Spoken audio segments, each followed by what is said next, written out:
नमस्कार. सर्वप्रथम काल सोलापूर जिल्हा परिषदच्या अध्यक्षांनी उपाध्यक्ष पदाच्या निवडी पार पडल्या. अध्यक्षांनी उपाध्यक्षांना मी मनापासून शुभेच्छा देतो. परंतु काल माझ्या मनामध्ये सोलापूर जिल्ह्यातला एक सुज्ञ नागरिक म्हणून माझ्या मनामध्ये एक खंत उभी राहिली की सोलापूर जिल्हा हा नामदेवराव जगताप साहेबांच्या विचारावरती, ब्रह्मदेव दादा माने असतील ज्यांनी आपल्या आयुष्याची 55 वर्ष विधानसभेमध्ये तालुक्यासाठी जिल्ह्यासाठी दिले, ते स्वर्गीय गणपताबा देशमुख असतील, आमचे नेते आदरणीय स्वर्गीय भाई एस.एम. पाटील एकदाच आमदार होते, पण आयुष्याच्या शेवटच्या श्वासापर्यंत त्यांनी या तालुक्यामध्ये आमदारकीची वचक कायम ठेवली असे एस.एम. पाटील साहेब असतील.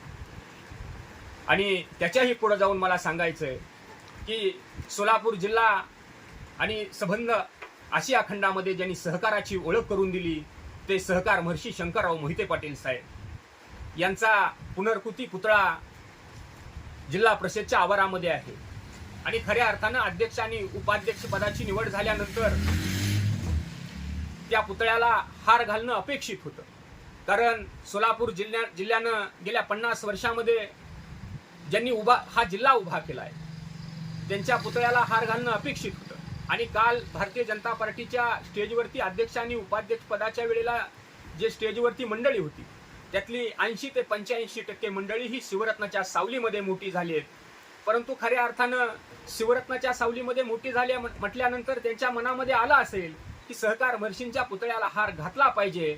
परंतु आज सोलापूर जिल्ह्यामध्ये परजिल्ह्यातल्या नेतृत्वाचा एवढा पगडा निर्माण झालाय की त्या पगड्याच्या पुढे त्यांचा मनाचा सुद्धा नाईलाज झाला. आणि खऱ्या अर्थानंतर जरी त्यांच्या मनाचा नाईलाज झाला असला तर या सोलापूर जिल्ह्यातला सर्वसामान्य माणूस हा पुढच्या काळामध्ये सहकार महर्षींच्या विचारावर आणि विजयदादांच्या संयमावरती पुन्हा उभा राहील.